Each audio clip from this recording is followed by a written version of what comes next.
मैं हूं पारोश और आप देख रहे हैं मेरी मर्जी। मैं वो बंदी हूं जिसने कभी कोई कोरियन कंटेंट नहीं देखा। अगर हम फॉरेन कंटेंट की बात करें तो मैंने ज्यादातर इंग्लिश कंटेंट देखा है या फिर इटालियन और स्पेनिश। लेकिन एक दिन मुझे ना अजीबो गरीब किस्म के क्राइसिस का सामना करना पड़ा। मेरी आंख बहुत जल्दी खुल गई और मुझे समझ नहीं आ रहा था कि क्या करना है। मैंने सोचा कि अब नेटफ्लिक्स ही मदद कर सकता है। अचानक से मेरे सामने एक कोरियन कंटेंट आया और मैंने बोला चलो let's give it a try. मैंने एक सीजन खोला, नेम से तो फैंटेसी जैसा लग रहा था कुछ। मैंने फौरन गूगल किया कि यार इसकी रेटिंग्स क्या है, सीन्स क्या है इसके। इत्तफाकन कोई हैवी किस्म की उसकी रेटिंग्स थी। फिर मैं हैरान हुई कि यार पता नहीं इसमें ऐसा क्या है, और फिर कन्विंस होके मैंने एक 13+ सीजन देखना स्टार्ट कर दिया और मैं उसमें डूबती ही चली गई। हर गुजरती एपिसोड ये बोले कि यार इसको आगे देखो। मैंने 3 दिन तकरीबन उसी वाइब में गुजार दिए। जैसे ही मुझे टाइम मिले मैं फौरन उसे देखने लग जाती थी। मैं हैरान थी कि यार ये हो क्या रहा है, क्योंकि मुझसे कोई और काम हो ही नहीं रहा था। सीजन देखते देखते ऐसा कनेक्शन बना कि मैं कोई 3 दफा रो पड़ी। जब मैंने सीजन खत्म किया और हैप्पी एंडिंग देखी तो कहीं जाके मुझे सुकून मिला। फिर मैं उन लोगों के साथ रिलेट कर पाई जो कोरियन इंडस्ट्री के पीछे पागल हैं, और मैंने रिसर्च स्टार्ट कर दी कि यार ये एडिक्शन और पागलपन जो है उसकी रीजंस क्या हैं। ऐसा क्या है कि लैंग्वेज बैरियर के बावजूद लोग के ड्रामास और के पॉप के फैन हैं। सबसे पहला फैक्टर है इतने अजीब से प्यारे एक्टर्स। यार लीडिंग रोल्स में लोग प्यारे समझ में आते हैं, सारे के सारे लोग इतने प्यारे, इतने साफ सुथरे, बंदा देख के ऐਵੇਂ ही खुश होता रहता है। मेरी तो समझ में नहीं आ रहा था कि इतनी ज्यादा फ्लॉलेस स्किन ये कैसे पॉसिबल है। फिर उनके फीचर्स हमसे काफी डिफरेंट हैं, तो देख के सेंस ऑफ न्यूनेस फील होती रहती है जो इंगेज किए रखती है और फजूल में खुशी मिलती रहती है। मुझे जो चीज कोरियन कंटेंट की सबसे ज्यादा इंगेजिंग लगी वो है उनकी ड्रेसिंग सेंस। इतने डिसेंट और मॉडर्न कपड़े, इस कदर अपीलिंग कलर्स, मतलब वो लोग मोस्टली वही ड्रेसिंग कर रहे होते हैं जो हमारी जनरेशन करना चाहती है। एक और चीज जो हमारी अटेंशन जो है वो डाइवर्ट नहीं होने देती वो है new cultural appeal. Korean culture हमारे लिए न्यू है।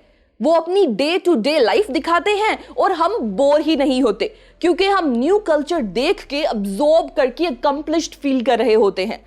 अगर आपने कोई एक कोरियन मूवी या ड्रामा देखा है तो आपको कम से कम ये तो पता चल गया होगा कि वो शूज घर के बाहर उतार के अंदर आते हैं।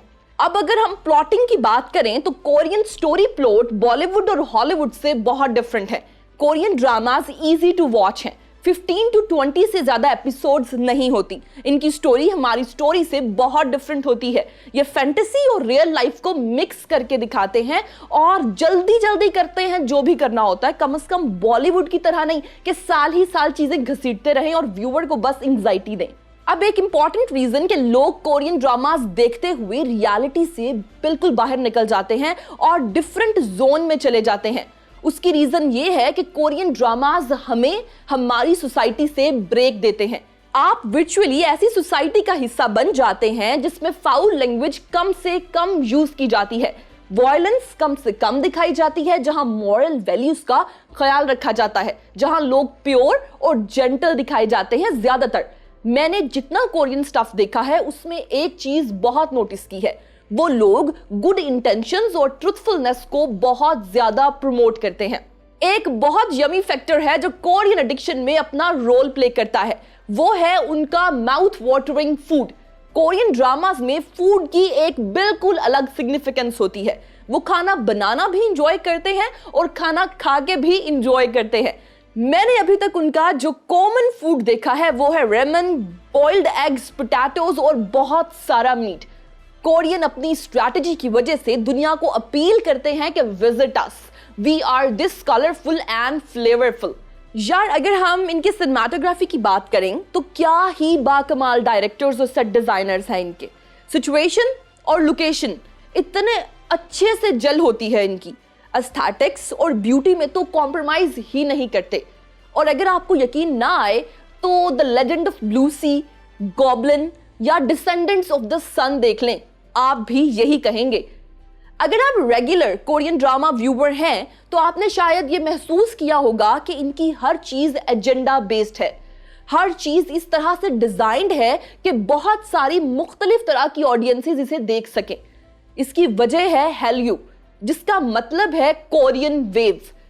कोरियन वेव एक एजेंडा का नाम है जिसका मकसद है कोरियन कल्चर को प्रमोट करना पूरी दुनिया में। साउथ कोरिया शायद दुनिया का वो वाहिद मुल्क है जिसका मकसद है कि उसका कल्चर और क्रिएटिव वर्क पूरी दुनिया में प्रमोट हो और उनकी सॉफ्ट पावर ज्यादा से ज्यादा हो। 1999 से अब तक कोरियन वेव एशिया में एक फिनोमेना की हैसियत रखती है। साउथ कोरियन ने अपनी क्रिएटिव इकोनॉमी की वजह से अपनी ग्लोबल पोजीशनिंग क्या से क्या कर ली है। 1965 में साउथ कोरिया का जीडीपी पर कैपिटा गाना से भी कम था और आज साउथ कोरिया दुनिया की 12th लार्जेस्ट इकोनॉमी है। साउथ कोरिया की स्ट्रैटेजी तो बहुत ज्यादा कामयाब हो रही है और दुनिया Korean culture, history, fantasy, myths, legends, food, norms और ब्यूटी में बहुत ज्यादा इंटरेस्ट दिखा रही है। मुझे यकीन है कि आपके आसपास भी लोगों को के फीवर हुआ होगा और आपको भी इस एडिक्शन के सिम्टम्स फील जरूर हुए होंगे। आपका फेवरेट के ड्रामा कौन सा है? कौन सा कोरियन एक्टर और एक्ट्रेस आपको पसंद है? कमेंट्स में जरूर बताएं और हाँ, चैनल सब्सक्राइब कर लें।